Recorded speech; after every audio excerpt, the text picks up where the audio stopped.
पर्यन्तां वन्दे गुरुपरम्परां वाक्यकारं वररुचिं भाष्यकारं पतञ्जलिं पाणिनिं सूत्रकारं च प्रणतोऽस्मि मुनित्रयम्।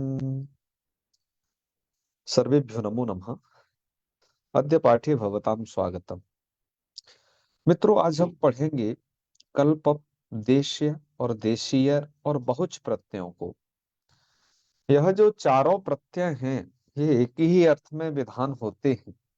अतः हम इन चारों की जो प्रक्रिया है वह एक साथ ही जानेंगे। पाणिनि प्रणीत अष्टाध्यायी में ये सभी के सभी जो प्रत्यय हैं, ये पंचम अध्याय के तृतीय पाद में वर्णित प्रत्यय हैं।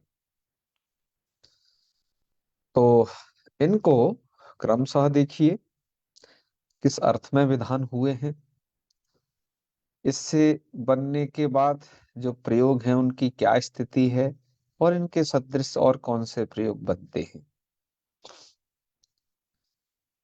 यहाँ पर सबसे पहले कल्पप, देश्य और देशीय प्रत्ययों को हम पढ़ेंगे। कल्पप, देश्य और देशीय प्रत्यय एक ही सूत्र के द्वारा विहित प्रत्यय हैं। सूत्र है ईसद असमाप्तौ कल्पप देश्य देशीयरः। ईसद असमाप्ति अर्थ में कल्पप, देश्य और देशीय प्रत्ययों का विधान किया गया। कल्पप प्रत्यय पकारांत है, पर इसके पकार की संज्ञा हो जाएगी तब कल्प ऐसा अदंत बचेगा। देश्य अदंत ही है मूल रूप से, और वही शेष रहेगा उसका। और देशीयर में रेफांत है मूल रूप से, किंतु र की संज्ञा लोप होकर के देशीय प्रत्यय शेष रहता है। और बहुच प्रत्यय का जो निरूपण है इस अग्रिम विभाषा सोपो बहुच प्रस्ताव सूत्र द्वारा किया जाएगा। तो इसके भी चकार की संज्ञा होकर के बहु यही शेष रहता है।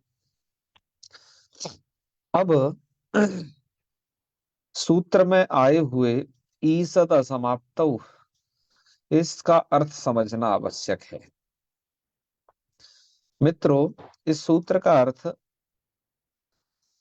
लघु सिद्धांत कौमुदी में वरदराजाचार्य जी ने लिखा नहीं है।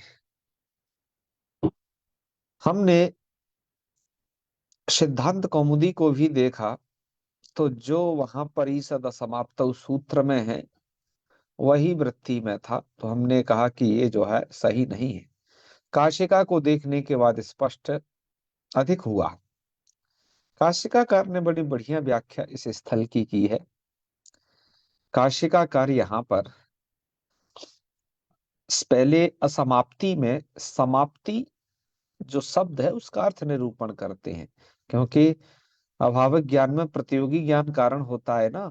असमाप्ति को यदि समझना है तो पहले समाप्ति समझना पड़ेगा आपको। तो काशिकाकार मूल में लिखते हैं वहां पर कि समाप्ति ही किसे कहेंगे तो लिखते हैं समाप्ति ही पूर्णता। समाप्ति कहेंगे पूर्णता को। तो असमाप्ति आ जाता है कि अब अपूर्णता। और ईसद असमाप्ति यानी कि ईसद शब्द का अर्थ होता है कम। यह एक अव्यय है, तो ईशद का अर्थ होता है कम, माने कि कम अपूर्णता। मतलब वो अभी पूर्ण नहीं है ना। कम अपूर्णता कहा जा रहा है। ईसत समाप्ति नहीं यहाँ कहा जा रहा। एक बात ध्यान रखेंगे कि उसकी कम समाप्ति हो गई, नहीं। कम असमाप्ति माने कम पूर्णता है, यानी कि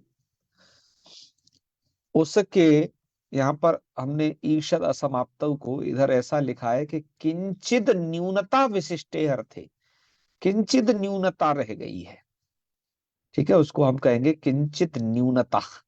ईषद असमाप्ति को सही अर्थ में एक व्याख्याकार है खेमराज श्री कृष्णदास से जो प्रकाशित व्याख्या है ज्वाला प्रसाद मिश्र जी की, तो उन्होंने तो जो अर्थ लिखा है अपने भाषा में लिखा है वो बड़ा बढ़िया है कि थोड़ी सी कसर रह जाना, यही ईषद असमाप्ति अर्थ है वस्तुतः। तो ईषद असमाप्तौ माने थोड़ी कसर रह जाना, वही कहते हैं व्याकरण में किंचित न्यूनता विशिष्टे अर्थे।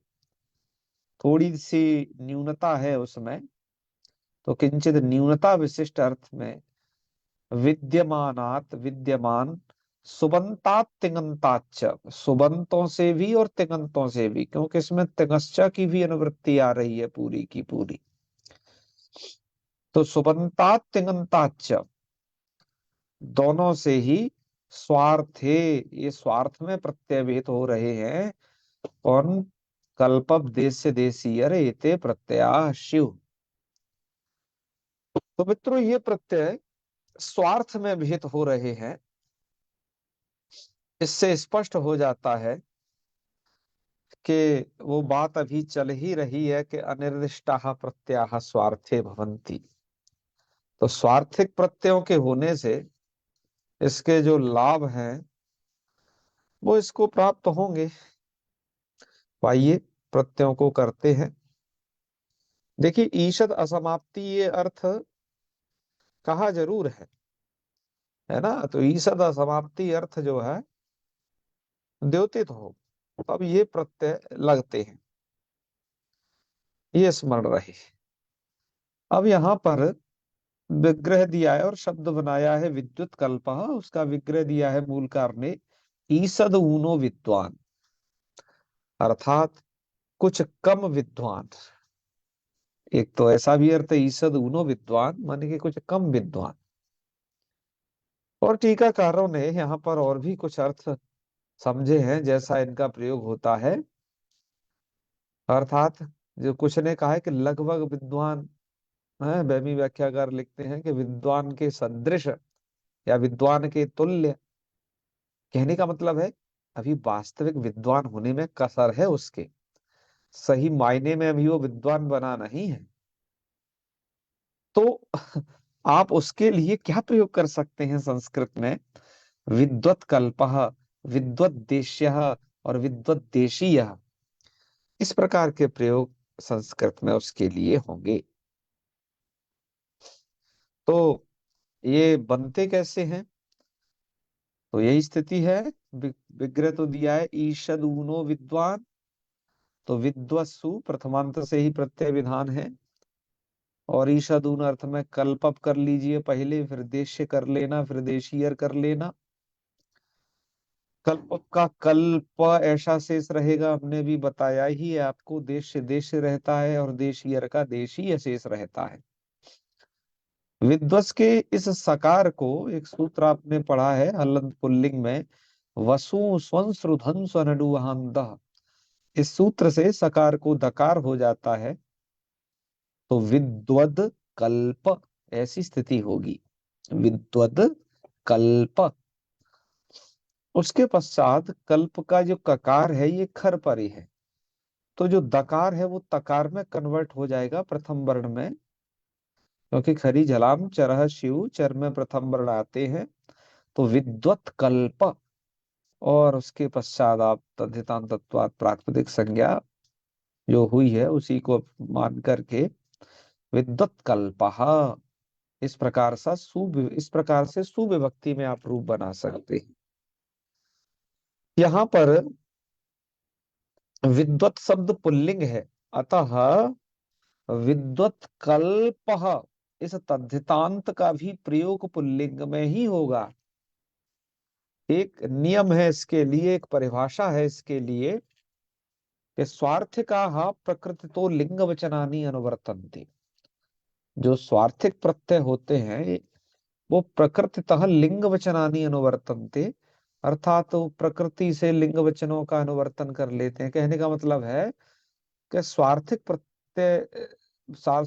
प्रत्यांत जहां पर है, तो प्रकृति का जो लिंग वचन होता है वही तदंत शब्दों का भी लिंग रहेगा। ये लिंग के, लिंग और वचन के विषय में बात है। तो विद्वान वहां विद्वत जो है एक है भैया, है ना, ईसा दूनो विद्वान, और वो शब्द पुल्लिंग है और एक वचन है, इसलिए यहाँ पर भी हम पुल्लिंग एक वचन जो है कल्प प्रत्यांत को करके विद्वत कल्प बनाएंगे। यही नियम कहता है स्वार्थकः प्रकृतितो लिंग वचनानि अनुवर्तन्ते। ऐसे ही आपको देश और देशीयर प्रत्ययों में भी लिंग वचन की व्यवस्था समझनी चाहिए। इनको बनाना कैसे है, ये भी बहुत सरल है। विद्वद देश्य रहेगा, यहाँ तो चूंकि खर और कुछ परे नहीं है, तो सीधा रूप बन जाएगा आपका विद्वद देश्य। इसके पश्चात देशीय प्रत्यय का देशीय शेष रहता है, वहां पर भी विद्वत देशीय यह बन जाएगा।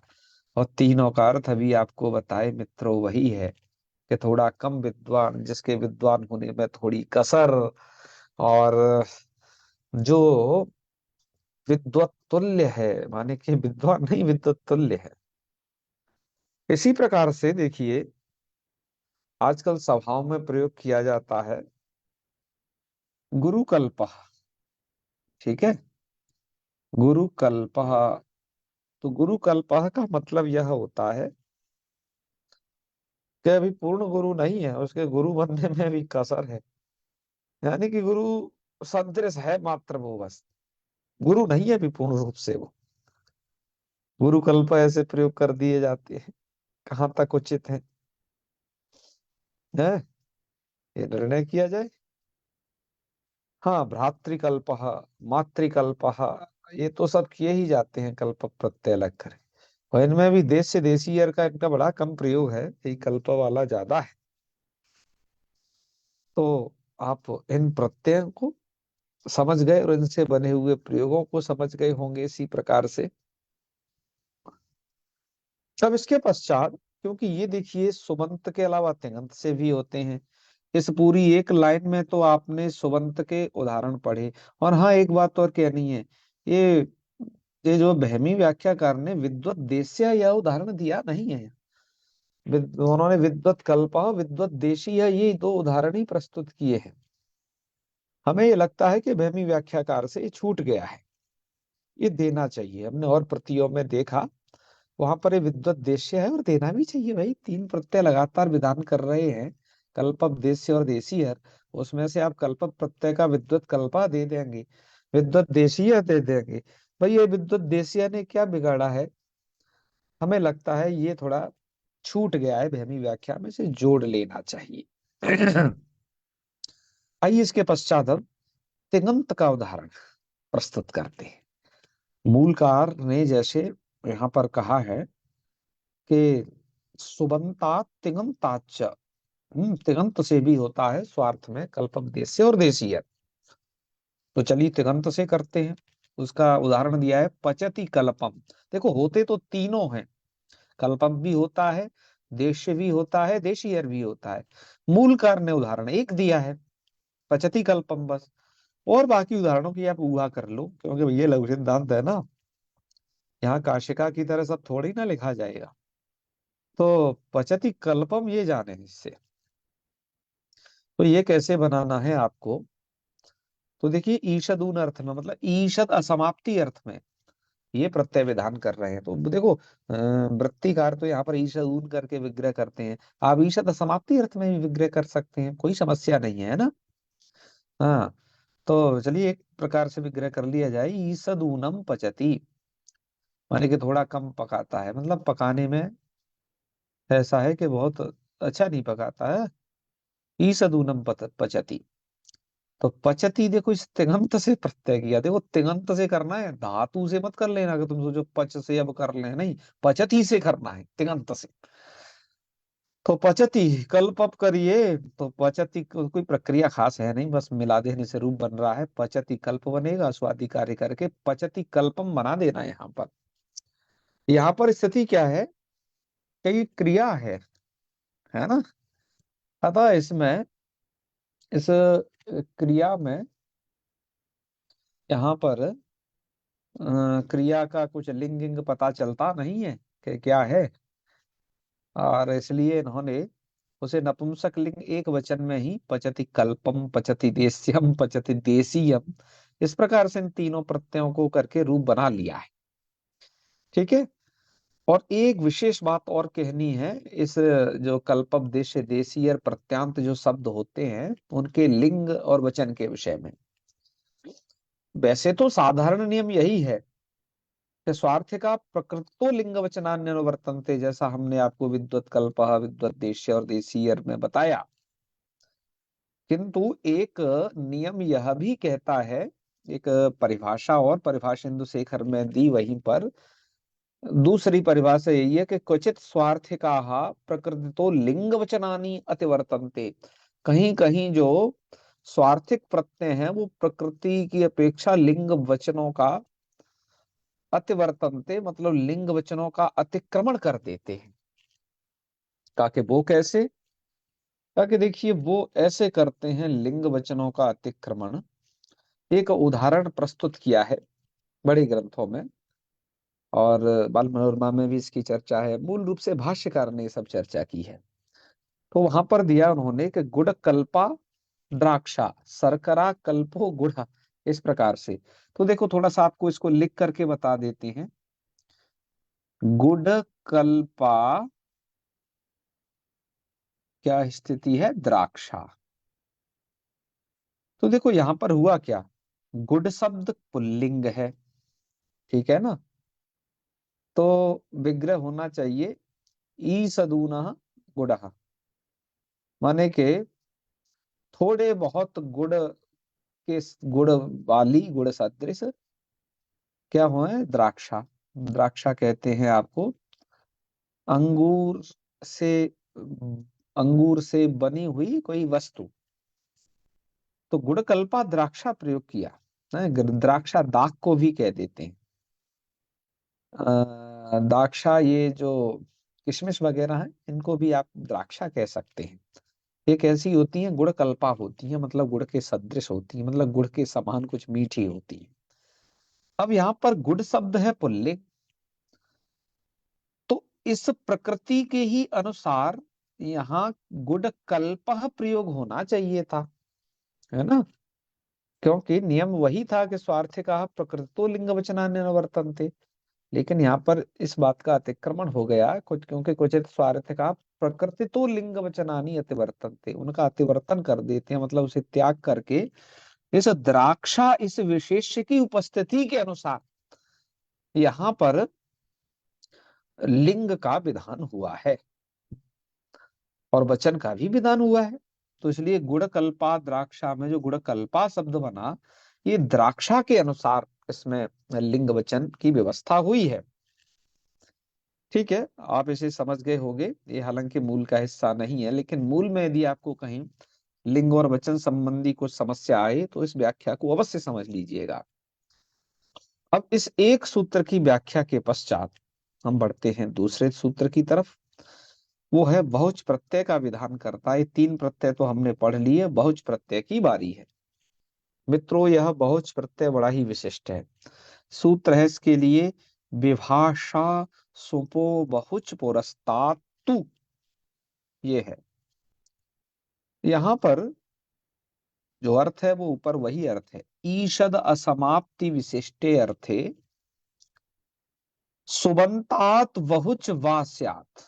सुबंत से ही बहुत प्रत्यय विकल्प से होता है, क्योंकि मूल में सुपा दे दिया है साफ साफ। सुपा देने से हुआ ये कि जो तिंग तिंगश्च सूत्र से तिंग की अनुवृत्ति आ रही थी वो निवृत्त बिल्कुल हो गई। अब इसलिए यहाँ पर ये बहुच प्रत्यय केवल सुबंतों से ही जुड़ेगा, तिङंतों से इसकी बहुत दूर दूर तक कोई भी संभावना नहीं है। और ये बहुच प्रत्यय जो होगा ईसत समाप्ति अर्थे विशिष्ट सुबंतों से, ये विकल्प से होगा। इस शर्त को भी याद रखिए, बहुच वाष्यात्। और भैया पुरस्तातु, पुरस्तातु, यहाँ का जो तू शब्द है वो एवार्थ में है। इसलिए हमने बहुत साफ साफ यहाँ लिखा है कि सूत्रे तू शब्द एवार्थे। बाल मनोन्माकार ने वही ऐसा कहा, तू शब्द अवधारणार्थे, अवधारण है, अवधारण मतलब वही एवार्थ। क्योंकि हमें समझते थे तू क्यों लगा दिया है भैया, विभाषा शुपो बहुच पुरस्तात ऐसा ही सूत्र स्वरूप है का, कि नहीं बहुत विभाषा शुपो बहुच पुरस्तात तू, इस प्रकार का सूत्र स्वरूप है। तो तू शब्द एवार्थ में, इसका फायदा क्या है भैया, फायदा ये है कि बहुच प्रत्यय वास्यात, यहां तक तो हो गया, बहुच वास्यात। पुरस्तात शब्द का अर्थ होता है सच प्रागेव, वह जो प्रत्यय होगा वो प्रागेव अर्थात पहले ही होगा। कौन? बहुच प्रत्यय, बड़ा न्यारा प्रत्यय है, ये पहले ही जुड़ता है। न तू परतः, ये पर में नहीं होता है ये प्रत्यय, ठीक है, ये बिल्कुल भी पर में नहीं होगा। ये तो जो है प्रागेव कहा, तो सच प्राग एव, तो एव तू का अर्थ आ गया है ना, तू से आ गया ये, न तू परता, ये पर में नहीं होगा ये बिल्कुल, ठीक है। आज आप ऐसा भी एक प्रत्यय पढ़ रहे हैं जो कि अभी तक तो जितने भी प्रत्यय आप पढ़ते थे वो प्रत्यय परस्य के नियम से परमेय विधान होते थे, किंतु यह एक न्यारा प्रत्यय है जो परमेय न लग करके वो पहले जुड़ेगा, है कुछ जैसे उपसर्ग पहले जुड़ते हैं वैसे जुड़ेगा। भाष्यकार ने इन प्रत्ययों को लेकर के बड़ी बात कही है कि जो है ये यूथ में गोवत्स की तरह होते हैं ये प्रत्यय झुंड में। कैसे? कि कभी जो है ये कभी तो जो है उसके गायों के पीछे पीछे रहते हैं, मतलब ये बाद में जुड़ते हैं, कभी आगे जुड़ जाते हैं, जैसे बहुज प्रत्यय जुड़ गया, और कभी उसके बीच में रहते हैं, तो कुछ प्रत्यय देखो बीच में भी होंगे, हम एक कल प्रत्यय पढ़ेंगे अकश प्रत्यय, तो वो प्रत्यय बीच में भी जुड़ेगा। तो भाष्यकार ने जो व्याकरण को देखा है वो एकदम धरातल पर, लौकिक धरातल पर आकर के देखा है, तो उन्हें सब ये लौकिक उदाहरणों की तरह सब प्रवृत्त होता है, इसलिए भाष्यकार ने, व्याकरण महाभाष्यकार ने सबसे ज्यादा लौकिक उदाहरण प्रस्तुत किए हैं, मतलब व्याकरण को लोक से एकदम जोड़ के रख दिया है। इसलिए लौकिकन न्याय इतने प्रयोग किए हैं व्याकरण में कि इस विषय में अलग से पीएचडी हो चुकी है, अलग से कई संगोष्ठी सेमिनार्स हो चुके हैं कि इसमें लौकिक न्याय का बीज है। महाभाष्य में जो भी बात है वो लोक न्याय को जोड़ करके सब कही है। कितनी बातें हम कहें, मनुष्य प्रातरुत्थाय स्व शरीर कार्याणि करोति ततः सूर्यधाम ततः संबंधिनाम अंतरंग बहिरंग अंतरंगे परे लौकिक लौकिक लौकिक न्याय द्वारा सिद्ध किया है। एक देश विकृत मनन्यवत परिभाषा को लौकिक न्याय द्वारा सिद्ध किया है। व्यपदेशी वद भावे को, व्यपदेशी वद भावे कस्मिन को देवदत्त से एक ही पुत्र ये सैव ज्येष्ठ सैव कनिष्ठ, ये ऐसे ऐसे करके सिद्ध किया है। माने के लोक को लेकर के जो सर्वाधिक चले हैं, पतंजलि की उस लेखनी को नमन है। आइए वर्तमान प्रसंग में चर्चा करते हैं, क्योंकि ये प्रत्यय भैया पूर्व में जुड़ रहा है और अभी तक जितने भी प्रत्यय थे पर में होते थे, तो वो होता क्या है, क्या इसकी स्थिति बनती है। अब है आपका ईशदून पटु। ईशदून माने कि थोड़ा कम चतुर, माने कि पूर्ण चतुर नहीं है, अभी उसके पटु होने में किंचन न्यूनता वर्तते, इसलिए ईशद समाप्ति अर्थ का जो अर्थ यहाँ पर किया है, ध्यान रखना, किंचित न्यूनता विशिष्ट अर्थ है, कि थोड़ी सी न्यूनता है, अभी थोड़ी सी कसर रह गई है ज्वाला प्रसाद जी की, ज्वाला प्रसाद जी के शब्दों में कहें तो ईशदून पटु इति बहुपटु, देखो बनता कैसे है, बहुच पटुषु बहुच प्रत्यय किया वो पहले आ जाएगा, तो बहुच प्लस पटुषु। अब यहाँ पर बात यह है कि बहुच पटुषु, ये तो तद्धितांत तो नहीं रहा, क्योंकि तद्धित, अगर आप तद्धित प्रत्यय पढ़ रहे हैं, तद्धितांत का मतलब होता है कि जब तद्धित अंत में हो, तो तद्धितांतों की प्रातिपदिक संज्ञा अभी तक हम कर रहे थे कृत तद्धित समासाश्च से, अब यहाँ पर प्रातिपदिक संज्ञा कौन करेगा। इसलिए प्रौढ़ मनोरमाकार भट्टू जी दीक्षित जी ने मूल में कहा है कि अर्थवत की सही सार्थकता तो बहुपटु के लिए है। क्यों? क्योंकि बहुपटु एक ऐसा स्थल है कि जहां पर तद्धितांत तत्वात् प्रातिपदिक संज्ञा हो नहीं सकती है, अर्थवत धातुर प्रत्यय प्रातिपदिकम द्वारा ही यहाँ पर आप प्रातिपदिक संज्ञा कर पाएंगे, क्योंकि वो सूत्र कहता है धातु भिन्न प्रत्यय भिन्न प्रत्यांत भिन्न, ध्यान रखे ये प्रत्यांत भिन्न है।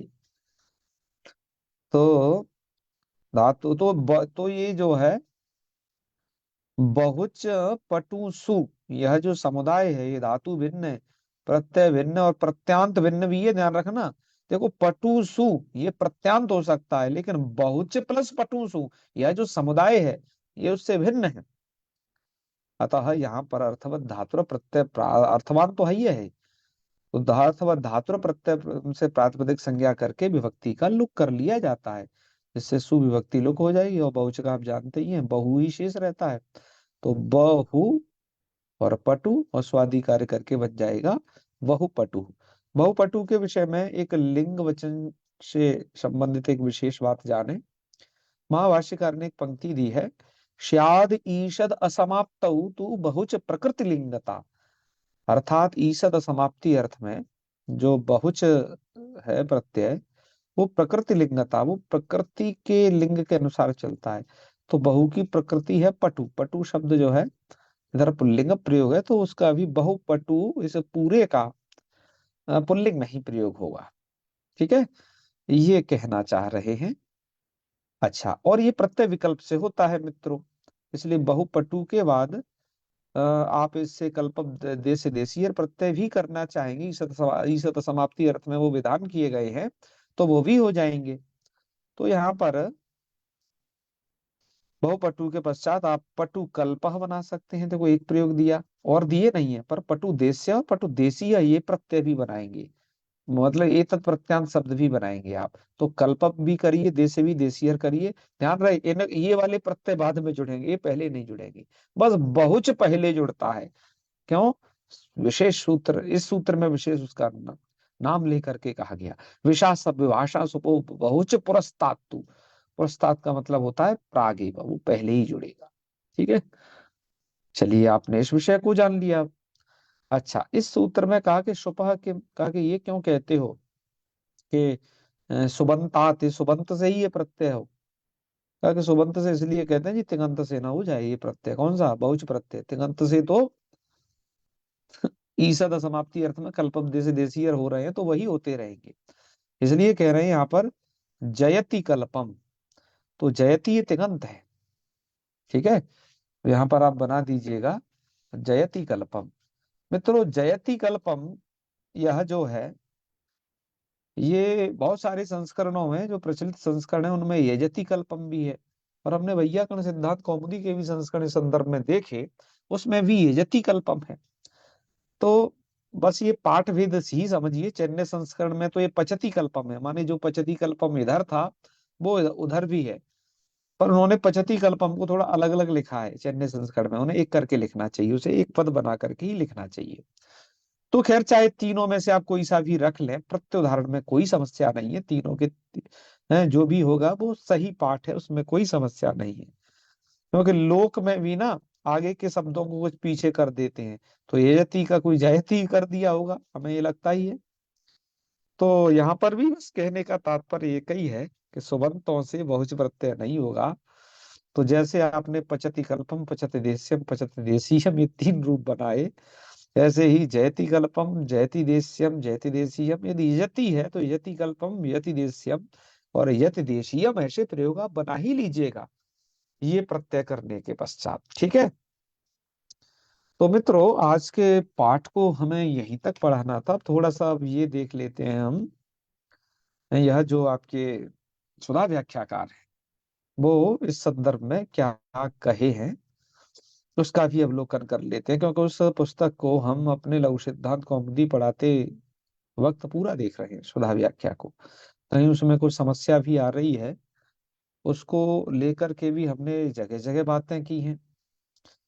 इसलिए जो कोई भी भविष्य में इस पुस्तक पर, इस सुधा व्याख्या पर, जिसको बाल मनोरमा नाम से भी कहते हैं, लघु सिद्धांत की बाल मनोरमा तो यही है, तो इस पर जो कोई भी भविष्य में, मेरा अनुरोध है आपसे, जो कोई भी हमारी इस बात को सुन रहे हो, इस वीडियो को देख रहे हो, कि जब कभी शोध कार्य करें इस पुस्तक पर तो हमारे इस वीडियो को जरूर देख लें। जो भी इसमें ये 572 वीडियो अब तक हम बना चुके हैं, ये सभी के सभी में लगभग हमने इस पुस्तक की पूरी बातें कही हैं। तो क्योंकि अष्टाध्यायी.com में इस पुस्तक को डाल रहे हैं, अतः अष्टाध्यायी.com में यह जो पुस्तक है वो सही रूप में पढ़े। अष्टाध्यायी.com एक बहुत ऐप है और वेब पेज पर भी है वो। तो इसके लिए वो देखते रहे, क्योंकि हम इस पुस्तक को लगातार इस दृष्टि से देख रहे हैं कि हम पढ़ाने के बाद देखते हैं कि इसमें कहीं कुछ छूट तो नहीं गया है, क्या सही है, अच्छा वर्णन क्या क्या किया गया है इत्यादि, ये सब चीजें। तो आइए, इन्होंने बड़ा अच्छा वर्णन किया है इन सूत्रों का, और जहाँ विशिष्टता है हम उसका विशेषता को भी आपको बतलाते हैं। चलिए देखो, ये लिखते हैं यहाँ से इस सूत्र के में ईषद समाप्ति को, कि संपूर्णता पदार्था नाम समाप्ति, और स्तोकेन असंपूर्णता वो कहलाएगी ईसद समाप्ति। स्तोक का मतलब है यह न्यूनम, ठीक है। एक और नया शब्द प्रयोग कर दिया है आपके लिए। फिर कहा है प्रकृत्यर्थ विशेषणम चैतत, तो ऐसा पूरा अर्थ बन जाएगा कि ईसद असमाप्ति विशिष्टे अर्थे वर्तमानात् प्रातिपदिकात् कल्पवदेश्य देशीयर इत्येते प्रत्यया भवन्ति।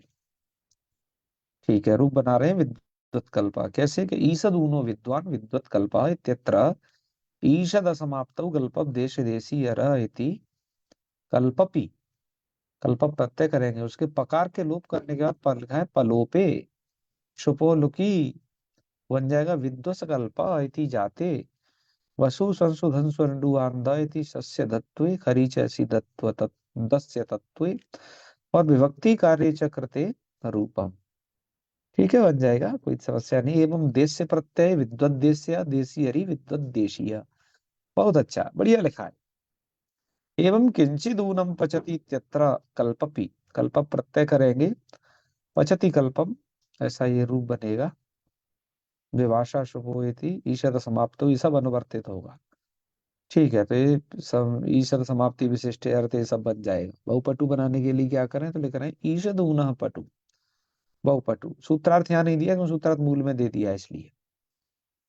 बहुपटु में क्या है, विभाषा शुभो बहुच पुरस्तात्तु इति पटु शब्दात पुरस्तात बहुची कृते बहुपटु बहुपटु इति, और कह रहे हैं पक्षे कल्पपि, कल्पप भी होगा, तो ठीक है, पटु कल्प ये भी बनेगा। देखो, इन्होंने थोड़ा उसकी चर्चा यहाँ नहीं की। यहाँ पर जो प्रातिपदिक संज्ञा है वो अर्थवत धातु और प्रत्यय प्रातिपदिकम से का है ना, इसकी चर्चा थोड़ा कर लेते और भी अच्छा रहता। हमने मूल में कर दी है, इसलिए। और यजति कल्पम देखो इन्होंने दिया है, कह रहे हैं अत्र सुबंतत्व भावान न बहुत, यहाँ सुबंत नहीं है और तिङंतों से प्रत्यय होता नहीं है, इसलिए बहुच नहीं होगा। ठीक है मित्रों, यहाँ पर इन्होंने इतनी ही बातें कही हैं। इसके पश्चात मूलकार ने क प्रकरण को चलाया है ना, काधिकार, क के अधिकार में कुछ शब्द आए हैं, वो कहे हैं। तो जो क प्रत्यय है, कच प्रत्यय है, और उसका अधिकार में जो जो वर्णन है, उसका निरूपण अब हम कल करेंगे। तो आज यहीं विश्राम लेते हैं। चलिए, ओम सर्वे भवन्तु सुखिनः, सर्वे सन्तु निरामयाः, सर्वे भद्राणि पश्यन्तु, मा कश्चित् दुःखभाग् भवेत्। ओम शांति शांति शांति। सर्वेभ्यो नमो नमः। शुभरात्रि, प्रणामाः।